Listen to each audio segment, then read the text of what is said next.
সংসারে এসে ধৈর্য শক্তি বাড়াতে শিখে গেছি, তাই এত সুন্দর করে সংসার তার সাথে সম্পর্ক সুন্দর করতে পেরেছি। তো বন্ধুরা, শুভ সকাল। আবারও একটি নতুন দিনের সাথে নতুন একটি ব্লগের সাথে আজকের দিনটি শুরু করলাম। আশা করছি আপনাদের আমার ব্লগটি ভালো লাগবে। আজ হলো বৃহস্পতিবার, এখন বাজে ঘড়ির কাঁটে ঠিক সকাল 7টা। এরই মধ্যে আমার মোটামুটি করে কাজকর্মগুলো হয়ে গেছে। ওই দিক দিয়ে আমি কিন্তু বাসি বিছানাটাও তুলতে এসেছি। এর আগে জানেন তো চুলটাকে একটু বেঁধে নিলাম। জানেন তো সকালবেলা ঘুম থেকে উঠে আমি চুলটা বেঁধে নিই, মানে আঁচড়িয়ে একবার বাঁধি আর কি। তাহলে জানেন তো বেশ শরীরটা পরিষ্কার পরিচ্ছন্ন লাগে। আর চুলটা যদি না বাঁধা হয় শরীরটাও যেন কেমন কেমন অস্বস্তি হয়। তাই সকালে উঠে আগে চুলটা বেঁধে নিলাম। এরই পরে চলে এসেছি এদিকে বিছানাটা গুছিয়ে নিতে।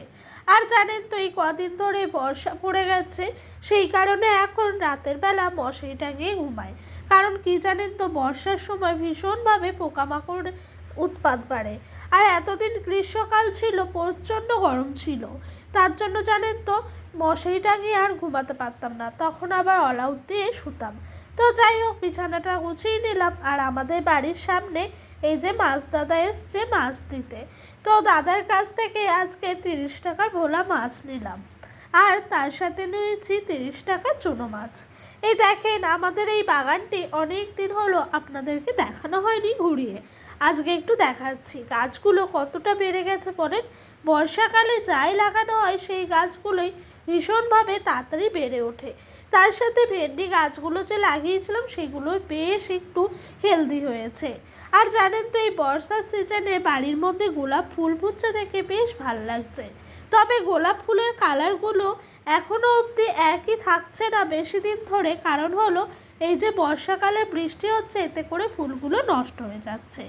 এই যে এই গাছটি দেখতে পাচ্ছেন, এই গাছটিতে বেশ কয়েকটি লঙ্কা ধরেছে। সব গাছগুলোতে লঙ্কা ধরেনি জানেন, এই গাছটিতেই দেখছি কয়েকটি ডালে বেশ লঙ্কা হয়েছে। জানেন তো গাছগুলোতে ভালোভাবে লঙ্কা হচ্ছে না বলে আমার শ্বশুরমশাই গাছগুলো কেটে ফেলে দিয়েছে এই ধারকার। তবে ওনার গাছগুলো কাটার পেছনে আরেকটিও কারণ ছিল অবশ্যই, ওই যে শিম গাছ লাগাবেন বলে। তো এই দিকের গাছগুলোতে দেখছি বেশ লঙ্কা হয়েছে। আজ জানেন তো একসাথে 2 রকমের মাছ নিয়েছি বলে দাদা একটি প্যাকেটের মধ্যেই 2 রকমের মাছ একসঙ্গে ভরে দিয়েছিলেন। প্যাকেটটি খুলতেই খেয়াল পড়ে একসাথে রয়েছে, সেই জন্য জানেন তো মাছগুলোকে আগেভাগে আলাদা করে নিলাম। আর এই দিক দিয়ে ভোলা মাছগুলো নিয়েছিলাম না, ওই ভোলা মাছগুলোই এখন একটু কেটে নিচ্ছি। জানেন তো আমাদের বাড়িতে সকলেই ভোলা মাছ যখনই নেওয়া হয় তখনই বলেন যে মাছের মাথাগুলোকে ফেলে দিন, কারণ কি জানেন তো ভোলা মাছের মাথায় পাথর থাকে, সেই জন্য। তো এখন বাজে ঘড়ির কাঁটায় ঠিক 9টা 50। এখন যাচ্ছি ডোডোকে স্কুলের থেকে আনতে। আজকে অনেকটাই লেট হয়ে গেল, জানি না কি হয়েছে, বাইরে দাঁড়িয়ে আছে কি না। আর ওদের তো অঙ্গনওয়াড়ি স্কুলটা সকালে হয় আর ডে স্কুলটা হয়। ডে স্কুলের ছাত্রগুলো দেখছি সবাই চলে গেছে, বারান্দায় হয়তো দাঁড়িয়ে আছে। তো চলো তাড়াতাড়ি করে যাই, নিয়ে আসি। আমাদের সঙ্গে গল্প করতে করতে ওই রাস্তাটা পার হতেই যেই না এই রাস্তায় এলাম, দেখি ডোডো আসছে রাহুলের সঙ্গে, তার সাথে ঋতুমাও আসছে ওর সাথে। ঋতুমা ডোডোর সাথে প্রত্যেক দিনই আসে, কারণ হলো ডোডোকে কেউ না কেউ আনতেই যায়। আর তার সঙ্গে ওদের যেই ম্যাম আছে সেই ম্যাম ঋতুমাকে ছেড়ে দেয়। আমাদের বাড়িটি আসার রাস্তার পথেই ঋতুমার বাড়ি পড়ে। এই যে রাহুলকে আমি বলছি, তুই যে ভাইকে নিতে এলি আমাকে একবার বললি না কেন? ও বলছে, কাকি আমি স্কুলে এসেছিলাম একটু দেখতে যে আমার বন্ধুগুলো এসছে নাকি। তো আসাতেই দেখি ডোডো দাঁড়িয়ে রয়েছে বারান্দার মধ্যে, তার সাথে ঋতুমাও আছে। তাই বললাম, ডোডো চ তোকে আমি বাড়ি দিয়ে আসি, কেউ নিতে যখন আসেনি। তো এই যে ডোডো কোলে উঠে পড়লো। আর এই দেখো 2 বন্ধু গল্প করতে করতে বাড়ি যাচ্ছে। জানেন তো ডোডোর স্কুলের প্রথম বন্ধু হলো এরাই, কারণ আমাদের প্রত্যেকেরই জীবনের প্রথম থাকে অঙ্গনওয়াড়ি স্কুলের বন্ধু, তারপরে প্রাইমারি, তারপর হাই স্কুল, তারপরে থেকে যায় কলেজ। আবার যারা চাকরিজীবী বা ব্যবসায়ী বা অন্যান্য কাজের সঙ্গে যুক্ত তখন তাদের বন্ধু হয়। তবে সেই ছোটবেলার অঙ্গনওয়াড়ি স্কুলের বন্ধুগুলোর কথা মনে পড়লে মনটা আজও যেন সেই ছোটবেলার বন্ধুগুলোর কথা মনে পড়িয়ে দেয়।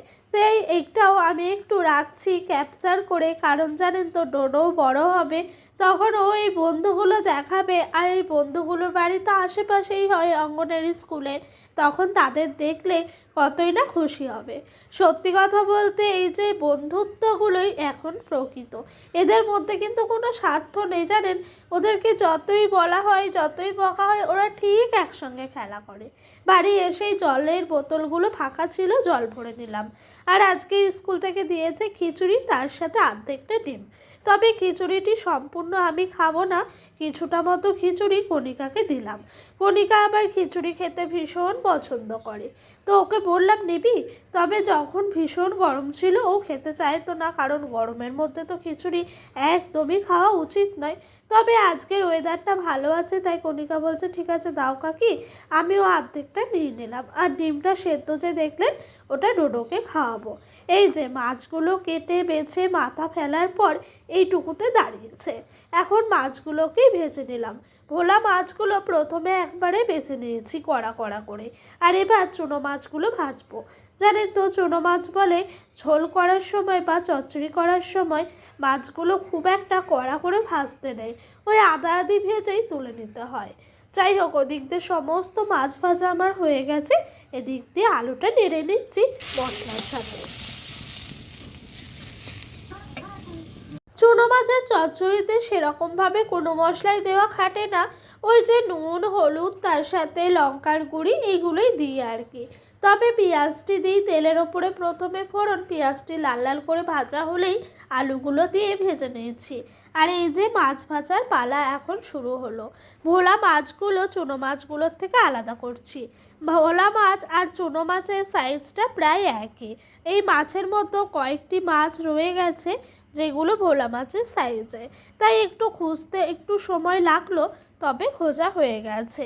এরই মাঝে মাছগুলো দিয়ে তরকারিটি ভালো করে ফুটিয়ে নিয়েছি জানেন। এই দেখেন, এদিক দিয়ে আমার ভাতের হাঁড়ির থেকে ফ্যানটা ঝরানো হয়ে গেছে। ফ্যানটা যেহেতু ঝরানো হয়ে গেছে সেহেতু ভাতের হাঁড়িটা তুলে রেখে দিচ্ছি, একটু পরেই না হলে প্রীতম আসবে ফ্যান নিতে। যাই হোক, আপনাদের সঙ্গে কথা বলতে বলতে ওদিক দিয়ে কিন্তু আমার মোটামুটি করে চুনো মাছের ঝাল চচ্চড়িটি হয়ে গেছে। তবে এই যে চুনো মাছের মধ্যে জানেন কয়েকটি ভোলা মাছ থেকেই গেছিল। আর জানেন তো, এই চুনো মাছগুলোর মধ্যে পাতলা পাতলা যেই মাথাগুলো চ্যাপটা মাছ ছিল, ওই মাছগুলো খেতে আমার দুর্দান্ত লাগে। দাদাকে বললাম দিতে, দাদা বলছে না গো, চুনো মাছ থেকে বোন নেওয়া যায় না, তাই আর কি নিলাম না বেছে বেছে। যাই হোক, ওদিক দিয়ে রান্না করছি, এদিক দিয়ে ঘোষ দাদাও এসছে, দুধ দিয়ে গেল। চলুন দুধটা নিয়ে এবার জাল করি। আর এই দেখেন ডোডোর কাণ্ড, দেখেছেন ডোডো কি করছে জানেন তো, মাছ খাচ্ছে চামচ দিয়ে। ও নাকি এটা ফোনে দেখেছে, তবে সত্যি কথা বলতে ও ঠিকই দেখেছে জানেন। ফোনে কিন্তু দেখায় চামচ দিয়ে চিকেন মাছ মাংস যাবতীয় জিনিস খায়, তবে সেই চামচগুলো একটু ভিন্নভাবে থাকে। একটি থাকে কাঁটা চামচ আর একটা থাকে নর্মাল চামচ। তবে বাচ্চা মানুষ তো ফোনে দেখেছে ওই যে চামচ দিয়ে মাছ খাওয়া, ও সেই খাবে, ও শখ হয়েছে। তবে একটি চামচ দিয়ে খাচ্ছিল, ও না ঠিক পুষিয়ে উঠতে পারছিল না। তবে ওর মনে হয় তারপরই মনে পড়েছে যে আরেকটি চামচও নিতে হবে, তাই ঘর থেকে বের করে দেখছি চামচ নিয়ে এসে এরকম করে খাচ্ছে। দেখেন, আপনাদের সঙ্গে কথা বলতে বলতে ওদিক দিয়ে আমার রান্নাবান্নাগুলো হয়ে গেছে। আর এই দেখেন, এই দিক দিয়ে আমি কিন্তু কুয়োর পাড়ে সমস্ত বাসনগুলো এনে রেখেছিলাম। এরই মাঝে যে বাসনগুলো সাদা বাসন মানে কালি ছাড়া, সেগুলো মেজে ঘরে রেখে দিয়েছি। ওই বাসনগুলো মাজতে খুব একটা করে সময় লাগে না, সেই কারণে আগে ভাগেই ওই বাসনগুলো মেজে তুলে রাখলাম।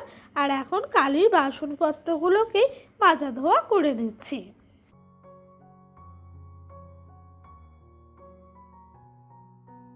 ওই যে ওই দিক দিয়ে বাসনপত্রগুলো মাজছিলাম, আর এই দেখেন এদিক দিয়ে প্রীতম এসছে ফ্যান নিতে। প্রীতম ছেলেটি প্রচুর লম্বা, ও না এনসিসি করে, আর ডোডো ওকে দেখে ভাবে ও পুলিশ। আর ডোডো জানেন তো পুলিশকে খুব ভয় পায়, সেই কারণে ও যখনই আসে একটু তাড়া দেয়, তখনই আমার পিছনে এসে লুকায় ভয়ে। জানি না এই ভয়টা কতদিন থাকবে। তো যাই হোক, ওকে স্নান করানো হয়ে গেল, এভাবে একটু ড্রেস পরিয়ে দিয়েছি। আর ডোডো জানেন তো ওভাবে ড্রেস পরলে ভীষণ মজা পায়। যাই হোক, আপনাদের সঙ্গে কথা বলতে বলতে আমার এরই মধ্যে মোটামুটি করে কাজকর্ম হয়ে গেছে। এখন চলে এসেছি বাথরুমে স্নান করব। জানেন তো বিয়ের পর থেকেই না অনেকটা ধৈর্য ধরতে শিখে গেছি। বিয়ের আগেই যখন যেটা মাকে বলতাম তখনই সেটা পেয়ে যেতাম, তবে বিয়ের পর সেটা কখনোই হয় না। যদিও কাজের দিক থেকে সেটা কিন্তু নিজেকেই করে নিতে হয়, আর কোনো কিছু চাওয়ার দিকে সেটা বরের কাছে হাজারবার বলার পর তারপরেই পাই, বা অনেক দিন ধরে ধৈর্য ধরার পর পাই। তাই জানেন তো, সংসারে কাজই বলেন, কিছু পাওয়া না পাওয়ার কথাই বলেন, এতে করে আমি প্রচুর ধৈর্য শক্তি নিজের মনের মধ্যে আবদ্ধ করতে পেরেছি। আর জানেন তো, এতে করে আমি আমার সংসার, তার সাথে সংসারে সমস্ত মানুষের সঙ্গে সম্পর্কটাও বেশ সুন্দর করেই রাখতে পেরেছি। অনেককেই দেখেছি শ্বশুর শাশুড়ির সঙ্গে থাকতে পারে না, তবে জানেন তো, হ্যাঁ, মনোমালিন্য হয়, তবুও আমি কিন্তু আমার শ্বশুর শাশুড়ি, বর, স্বামী, সন্তান সকলকে নিয়ে একসাথে সুন্দর করে রয়েছি। তাই জানেন তো, সব সময় না সম্পর্কটাও টাকা দিয়ে কেনা যায় না, সম্পর্কটা নিজের মন থেকে আসে। আর জানেন তো, অনেকেরই মনে প্রশ্ন থাকতেই পারে যে শ্বশুর বাড়িতে তুমি থাকো সকলকে নিয়ে, তাহলে তোমার কি কখনোই মনোমালিন্য হয় না? অবশ্যই হয়, হয় না আবার, তবে হওয়ার পরও আবার সকলে এক হয়ে যায়। একটাই প্রবাদ বাক্য আছে, হাতাখুন্তি একসাথে থাকলে ঠোকাঠুকি হবেই। তেমনি সংসারে প্রত্যেকটা মানুষের চিন্তাধারা, প্রত্যেকটা মানুষ একদম আলাদা। তাই জানেন তো, একসাথে থাকতে গেলেও ঠিক অশান্তি ঝগড়া হবে, তারপর সবাইকেই সমস্ত কিছু ফেলে এসে এক হয়ে যেতে হয়। এরই নাম হলো সংসার। যাই হোক, অনেক কথা বলে ফেললাম।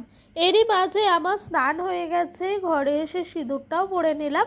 আর এই দেখেন, এদিকতে চলে এসেছি ডোডোকে দুপুরের ভাত খাওয়াতে।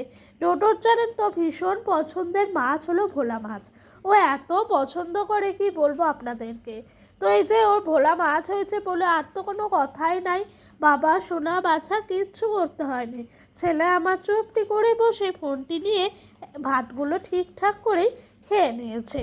আর জানেন তো, সন্তানের পুরো ভাত বা পুরো খাবারটা খাওয়ার পর এতটাই শান্তি লাগে কি বলবো, মনে হয় যে পৃথিবীর সকল যুদ্ধে জয়ী হয়ে চুপচাপ শান্তিপূর্ণভাবে বসে আছি।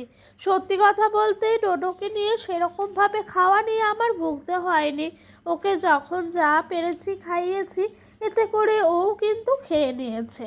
জানেন তো, স্নান টান করে এসে দাঁড়িয়েছি আমাদের এই যে জায়গাটায়, ভীষণ হাওয়া দিচ্ছে আজকে, এতটাই হাওয়া দিচ্ছে কি বলবো জানেন।